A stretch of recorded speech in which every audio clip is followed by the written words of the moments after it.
श्रुति जी कुरुक्षेत्रा से। जी हरिवंश। महाराज जी आपके चरणों में कोटि कोटि प्रणाम। महाराज जी मेरे गुरुदेव ने मुझे पंचाक्षरी मंत्र दिया है, लेकिन मैं जब राधा नाम करती हूँ, क्या मैं दोनों साथ में जप कर सकती हूँ? क्योंकि जब भी मैं जप करती हूँ तब राधा राधा ही निकल जाती हाँ, अच्छा है। थोड़ी देर गुरु मंत्र जप लो, फिर हर समय राधा राधा राधा राधा। भगवान शिव भी यही जपते हैं, जो भगवान शंकर है ना। हाँ, हमारे वृंदावन में गोपीश्वर बने बैठे हुए हैं। ब्रजमंडल में जगह जगह सेवक भाव से भगवान शिव विराजमान है। हाँ, तो किशोरी देखो, जो राधा कृपा कटाक्ष स्तोत्र है ना, भगवान शंकर का ही तो है ना। हाँ, वो स्वयं हमारी लाडली जू की आराधना करते हैं, लाडली जू के चरण रज पाने के लिए लालायित रहते हैं। जो रज शिव सनकादिक याचत, सो रज शीस चढ़ाऊं किशोरी तेरे चरणन की। हाँ, तो अगर हम उनके सेवक होकर राधा राधा कहते तो सौभाग्य ही है। भगवान शिव कृपा कर रहे हैं तो तुम्हारी राधा नाम में प्रीति हो रही, क्योंकि बिना भगवान शिव की कृपा के शुद्ध भक्ति में प्रवेश नहीं होता। जहां पर कृपा न करें पुरारी, सो न पाओ मुनि भगत हमारी। क्यों? क्योंकि अहंकार के अधिष्ठात्र देवता शिव हैं। जब वो कृपा करते हैं तो अहंकार गलित होता है और वो श्री प्रियालाल के चरणों में समर्पित करते हैं। जैसे हमारा जीवन सन्यास में भगवान शिव आराध्य देव, उन्हीं बनारस काशी, अब देखो उन्होंने कृपा की और हमें वृंदावन भेज दिया और किशोरी किशोर जी की उपासना में लगा दिया। उन्हीं की कृपा से ये विशुद्ध प्रेम, नरसिंह जी पर कृपा की तो सीधे रास में पहुंचाया, लाडली लाल के रास में। पूज्य राधा बाबा अपना अनुभव बताते हैं, राधा राधा डूबे रहते, वो कहते भगवान शंकर की कृपा से ही हमें किशोरी जी के चरणों का। तो जब ये बड़े बड़े ईश्वर कोटि के महापुरुष कृपा करते हैं, तब हमारे श्यामा श्याम के नाम में, रूप में, लीला में, धाम में रति होती है। अगर नाम रूप लीला धाम में थोड़ी भी श्रद्धा बढ़ने लगे तो जान लो सबकी हमारे ऊपर कृपा हो गई। जितने भी ईश्वर कोटि के संत महात्मा, भगवान कोटि के महापुरुष हैं, सबकी कृपा हमारे ऊपर। राधा नाम में प्रीति होना ये साधारण बात नहीं है। जब तक लाडली जू की कृपा न हो, लालजू की कृपा न हो, तो कोई राधा नहीं बोल सकता, राधा नाम नहीं बोल सकता। राधा लाडली जू महाराज का वही नाम बोल सकता है जिस पर हमारे वृंदावन के रसिकों की कृपा, रजरानी की कृपा और वृंदावनाधीश्वर की कृपा है। लाल रंगीलो गाइए, ताते प्रीति रंगीली पाइए। श्री कृष्ण जिस पर कृपा करते हैं तब राधा नाम में भाव आता है। स्वातिका कुमार। हरिवंश भाई जी। महाराज जी आपके चरणों में कोटि कोटि प्रणाम। महाराज जी आपने कल सत्संग में कहा था कि अहंकार को खत्म करना चाहिए। महाराज जी कैसे कर्ता भाव खत्म करें? अहंकार का विशुद्ध ज्ञान होने पर शमन होता है। जब तक शुद्ध ज्ञान, शुद्ध विवेक नहीं होता, तब तक देह में आओ, अंतःकरण अर्थात मन में तदात्म, अपने स्वभाव में तदात्म, तो यही अहंकार ही जन्म मरण का कारण है। संस्कृति मूल शूल प्रद नाना, सकल शोक दायक अभिमाना। ये जैसे ट्रैक्टर के पीछे टाली फंसाने का होता है ना, ऐसे फंसाओ। हाँ, ये संसार के फंसाव का हुक है अहंकार। यही हमको बार बार जन्म, बार बार मरण, बार बार क्लेश, बार बार सब भोगना पड़ता है।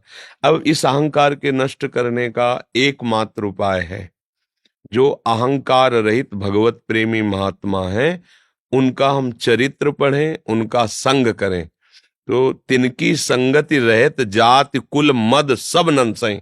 आचार्यों ने, महापुरुषों ने कहा कि यदि हम भगवत प्रेमी महात्माओं का संग करें, उनके उपदेश के अनुसार चले, तो हमारा अहंकार नष्ट हो जाएगा।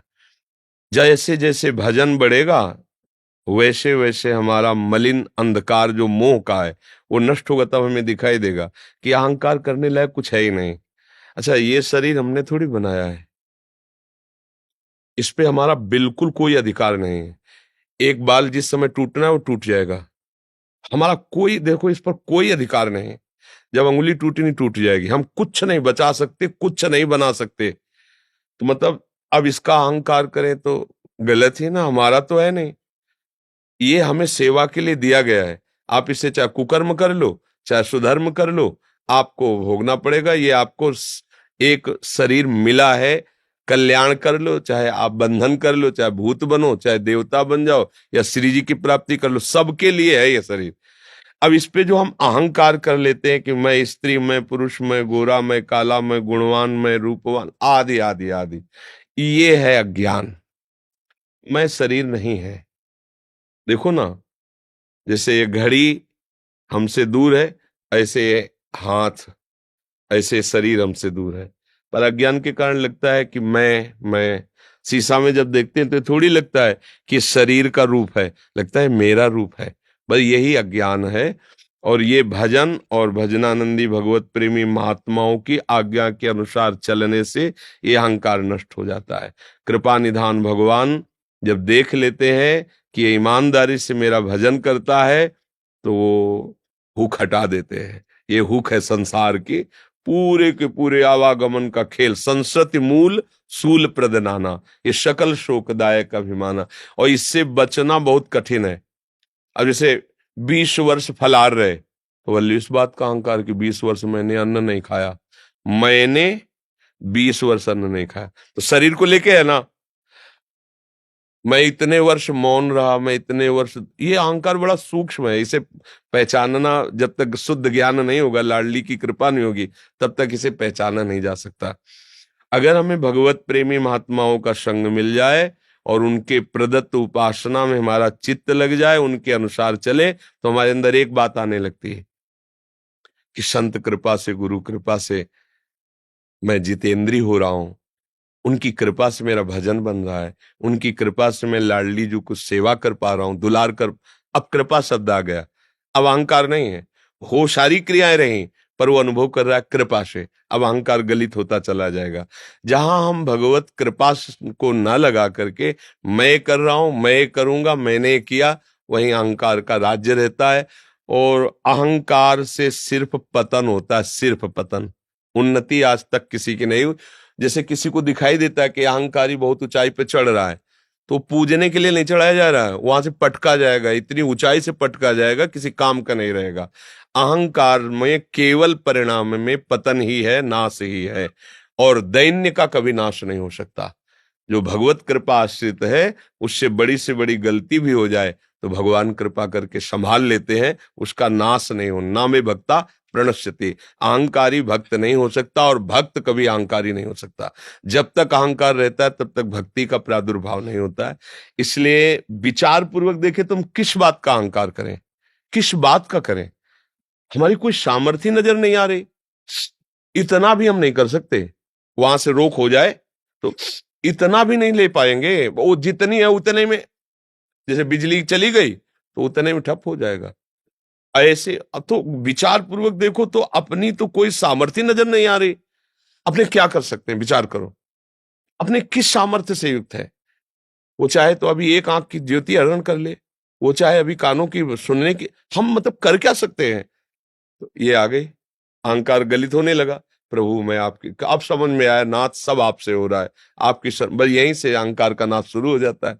और जब विचार नहीं होता तो अज्ञान में होता है कि मेरा इतना धन, मेरी इतनी संपत्ति, मैं ऐसा, मैं ऐसा। जहां अहंकार है वहां भक्ति नहीं।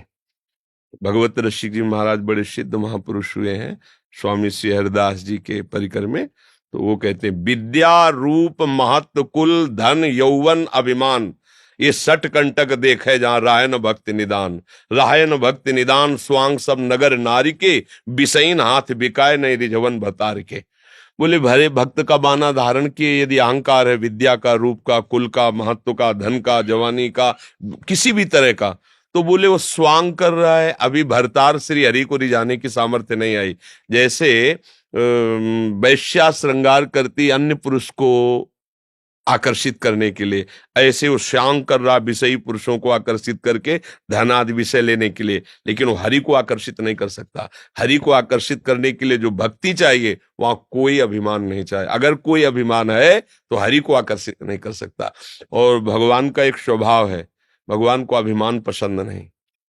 किसी भी भक्त में अगर कभी अंकुरित हुआ तो रौंद दिया गया है। आप इतिहास उठा के देख लो, शास्त्र उठा। तो अहंकार नाम जप से, भक्तों के संग से और विचार करने से कि मेरी सामर्थ्य क्या है, मेरे प्रभु जैसा चाहे वैसा मुझे चला रहे, उन्हीं की कृपा से सब हो रहा है, ऐसा भाव करे तो अहंकार खत्म हो जाएगा।